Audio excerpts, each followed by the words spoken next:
to listen to you. And Daniel will be followed by Adrián Purkart, PhD, and he's from the Faculty of Natural Sciences of the Comenius University. You have a beautiful internet website, and you have a great relation to insects and to these small animals. And I was talking about with your colleague that I like going to my cottage, and I have my neighbor who is a beekeeper, and I love the insect that is flying around. Thank you very much. Thank you very much for your welcome. And as you've heard, I'm Adrián Purkart, and I'm at the Comenius University and the Faculty of Natural Sciences. And I will talk about biodiversity and green infrastructure, especially green roofs. I am aware that we are different people. I've been a zoologist. I've been chasing ants since my childhood, while you are drawing, great buildings. And in order to get on the same way about the biodiversity, I would like to start theoretically, because I'm aware that I am in my natural science bubble that not always encounters or meets the reality. So what is biodiversity? We hear it everywhere where we go. It's trendy, it's a buzzword, and if you do marketing which is without a biodiversity, it is as if it doesn't exist. And since this concept has been introduced, it has been adapted in the history of the science, and probably this definition is going to continue to change. But principally, it's about all the living organisms on our planet, from the molecular level through, through the human being and all the ecosystems that is between. We are gonna talk about ecological niche. And the ecological niche is the aggregate of all the actors, where all the indicators that are requested by all organisms. For example, you are living somewhere, you have some pavements, you go to a doctor, and if I took you from your ecological niche and put you in the middle of the desert, you would be aware of that, but probably you would die, because it would be beyond your ecological ability to survive there. And if you live in the nature, you can see the variability of the nature and how the space is enlarging. You can see that the number of these little things, they grow, and once we are reducing the natural elements, we also reduce the number of these fields. You can notice that when you land on Švehad, you can see the borderline between Slovakia and Austria, and you can see the difference, because on the right-hand side it's us, on the left-hand side it's Austria. The biodiversity crisis is something that is being very often mentioned. Currently, we can see it on the data from the past, when the research from the area of biology or entomology has been carried out, and it's been measured in the same way and in the same place. And in 2016, if you were able to collect this volume or this mass of insects, nowadays it's much less, and it can be reduced by 70% and more. In Slovakia, the change is or has been not so dramatic, and we don't have so much data, but we know that the change is happening also here, and it's up on us to prevent this crisis from, developing. What are the causes or the reasons?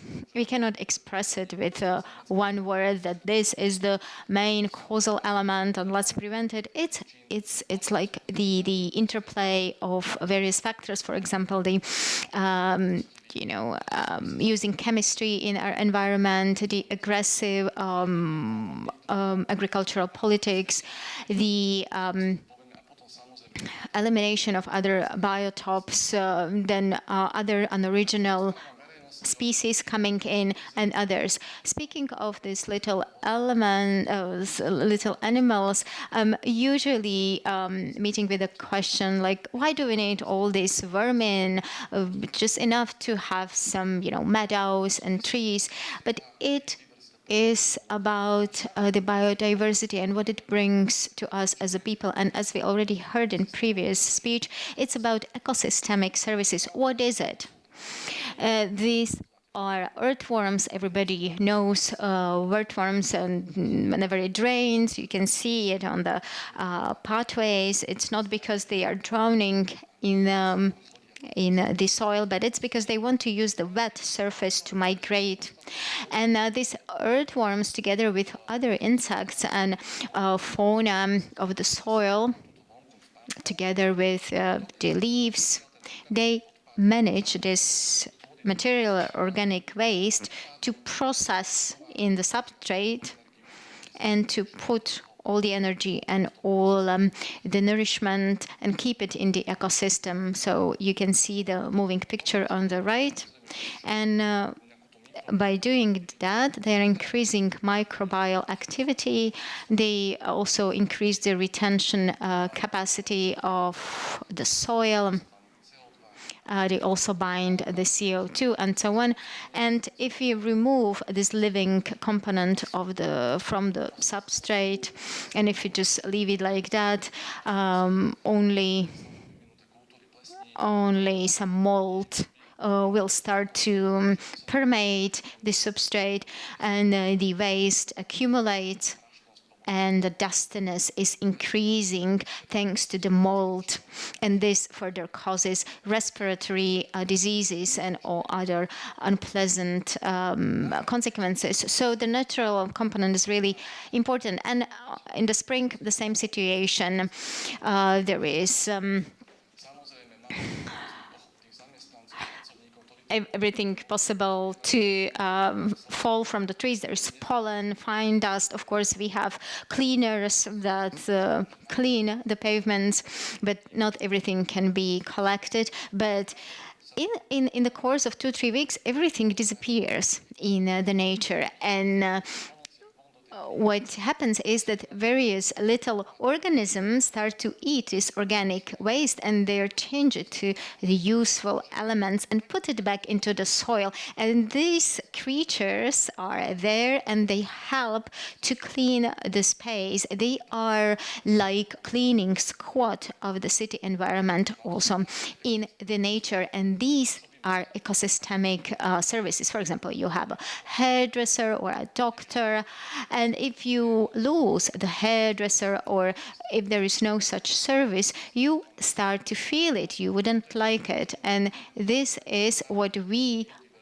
start to detect as a crisis of biodiversity, because we are observing that some of these natural processes stopped or have stopped to work correctly, because we see that this organic waste started to accumulate in the nature, and some of the natural processes are not renewed. And no worries, I will get to green roofs. But when it comes to the crisis of biodiversity, it affects also pollinators, the bees, and it's a big topic. You can hear it from everywhere. The European Commission often issues the materials that reflect this problem, because 4 out of 5 species, plant species in Europe, are being pollinated. by the pollinators, by the bees, and also it's a big share when it comes to agricultural production. So when we talk about pollinators, it's not just about us entomologists, noticing that we have less bees in our, mesh. But it's because we start noticing that our gardens and our orchards start to miss them. And coming back, we can again see in the lower part or in the bottom part, our colleague mentioned the grass areas. From the perspective of entomologists, if we keep the sterile lawn, you can just eliminate any insect, and the only thing you can grow there are flies. Then you can but if you add some stone crops or some moss, you are starting to add into this ecosystem, and you start to enable this small places that can be filled in with organisms. And so what we are standing before is not just to help us people to deal with climate crisis, but also to do it in a way so that we do it to the benefit or for the benefit of biodiversity. And this is how the Nivy station looks like. It's a green roof that has been built in 2018, 2019. It's a very well-known space in the center of Bratislava. It's one of the biggest, the largest in Bratislava. It's around 12,000 square meters.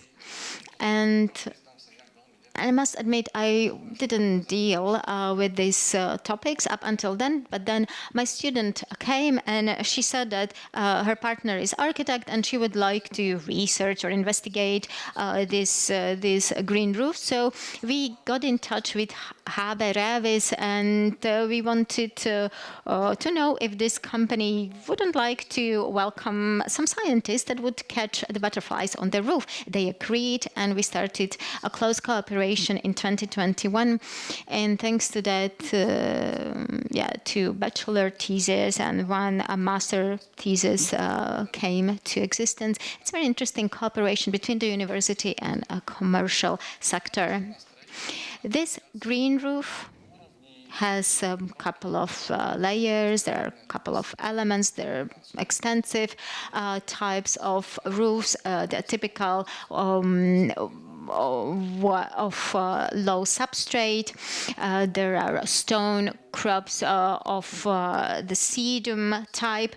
This is semi-intensive roof with a deeper substrate where you can plant herbal and grass-like vegetation. And if you were there, there is also this beautiful meadow. This is also semi-intensive type of construction. This living or staying area is also intensive. It has various types of plantation, and some of the places have 1 meter of substrate, and that's why we could have also planted trees. And what happens there from the perspective of biodiversity or insects? It's very interesting. Today we have seen many presentations, and I was really surprised where the science went or what the science has achieved. But we had a look at it from the bird's eye view or from the perspective of satellite, and I am the one who looks at it from the perspective of insects. And we conducted various types of research about what is happening on the roof and how does it behave, especially in a more demanding situation, for example, during the heat waves. And this is how it can look like, actually. This is the situation from the last year. So there is summer, there is 35 degrees Celsius at night or during the day, so typical tropical days, and the surface is being heated from the perspective based on what kind of vegetation and construction elements the roof has. We have been measuring it through the thermal cameras and various other devices. And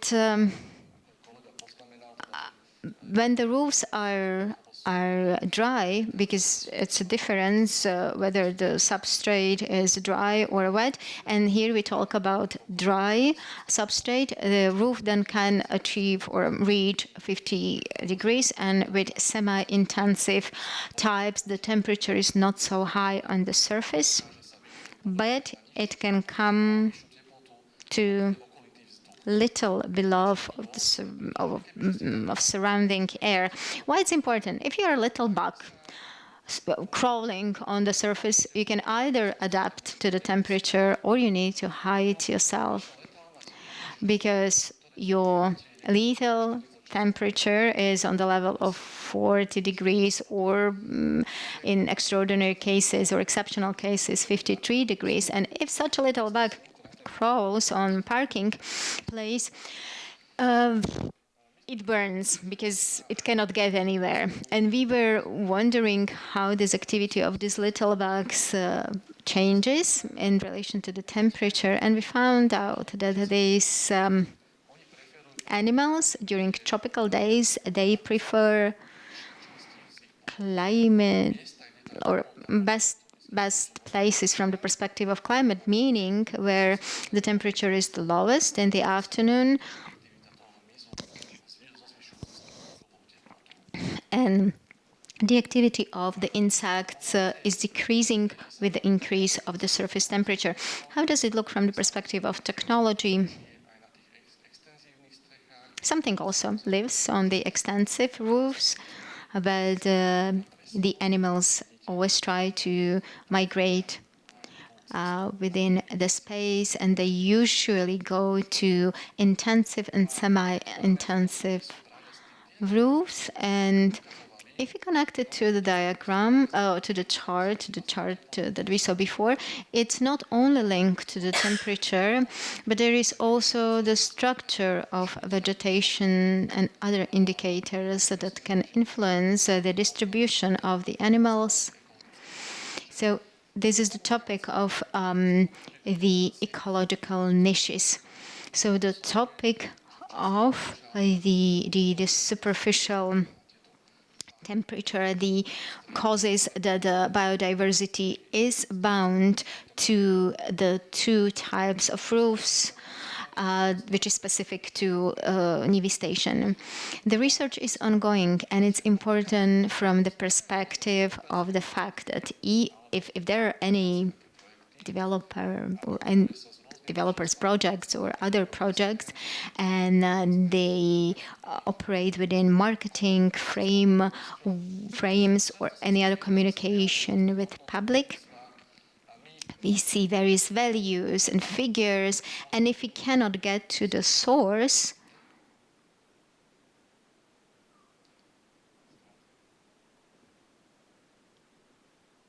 some shortcut or short circuit.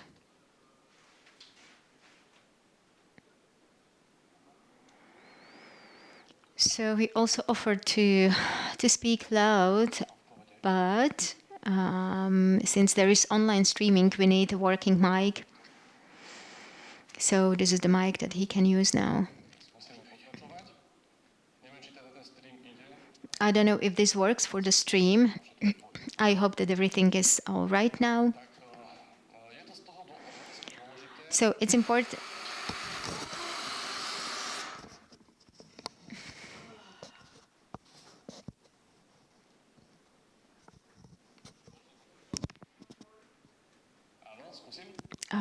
Okay, so it does work now. It's important because these case studies from Slovakia or from the Central Europe show how it is or what happens here. Because if we just take over some numbers that occurred in Buenos Aires or somewhere else, it's nice, but we don't know what happens in our city. So we tried to prove and show what the situation is like in Bratislava, because we have specific conditions, and we hope that similar research will be conducted also, continuously.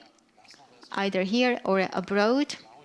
And maybe one interesting thing, in Slovakia, we are quite ahead when it comes to biodiversity research. And some numbers that you can talk about with your friends having a beer. Basically, what we have detected over 300 species of animals, and we didn't make it up. We really have, specialists and taxonomy. So we have 12 species of, snails, then 12 species of grasshoppers, and over 40 species of pollinators, and over 100 types of bugs. And we also have 5 protected species that are protected by law, and some original species, like, for example, a centipede from Africa, because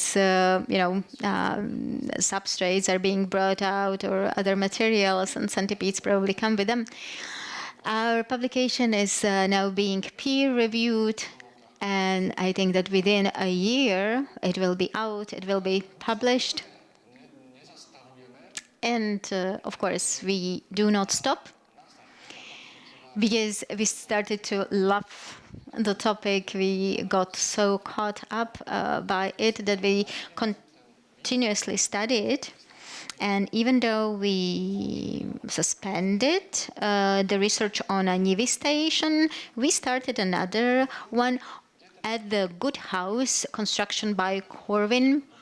It's a very specific building, cascading with cascades, and it has a couple of green roofs positioned in various heights. And we want to know at what height, what kind of diversity lives, or what kind of animals live.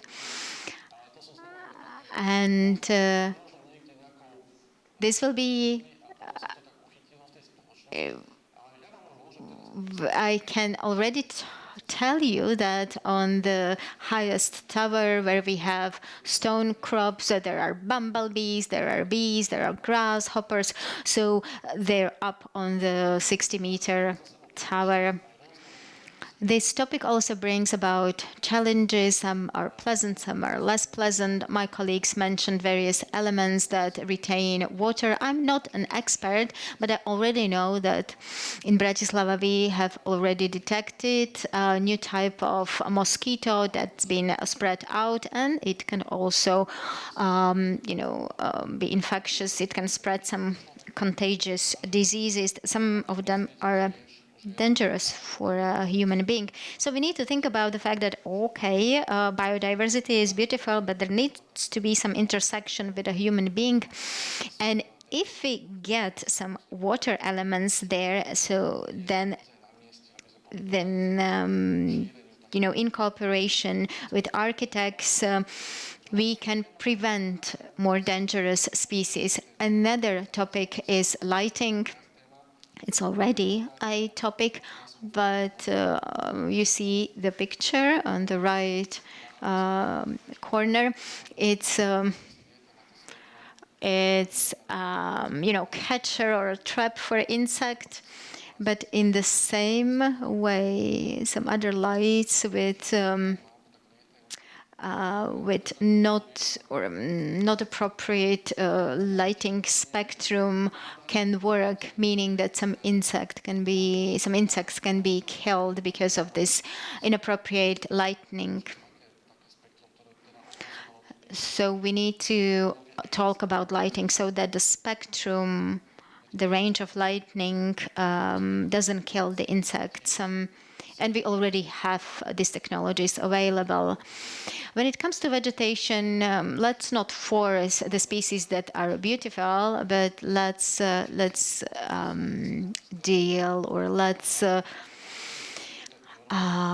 reinforce the original species. For example, here it's tulip, but I detest tulips because they reflect galactose.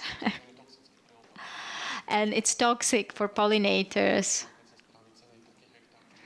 And you know, couple of tulips is fine, but if there is a hectare of tulips, it's quite dangerous for the pollinators. And you, as architects, drawing all the buildings and everything this around them, green roofs, great. Biodiversity on a green roof, great. But if you put the meadow somewhere and air conditioning just beside it, you will just get a huge trap for insect. So you need to also put specific, elements on the building in such a way that you don't change the filter of this air conditioning every week. These are the elements that we have been discussing, and maybe it will be the topic of the next or the following years, and we start dealing with it so that we can face together the biodiversity crisis. And that's all from my part. If you want to ask anything, please contact me at any time. Adrián Purkart. I need to admit that I'm really fascinated by you. I'm really fascinated, and I'm honest, and because you are a prototype of a person that I already know. What is your favorite movie? It's Microcosmos.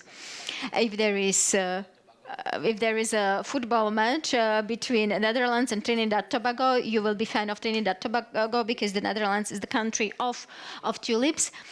And if we talk about tulips and their little onions that were, that had a nominal value in the past that was very high, now we don't like it. But here you are, we are usually here architects and constructors without any emotion, and now you have brought a sun, an insect, and bugs, and even centipede from Africa. So let's give him another round of applause. And can you, yeah, I need a remote because we have the last presenter in this block, and then we will have a coffee break, and then just a very short performance, and then the awards. And now the last presenter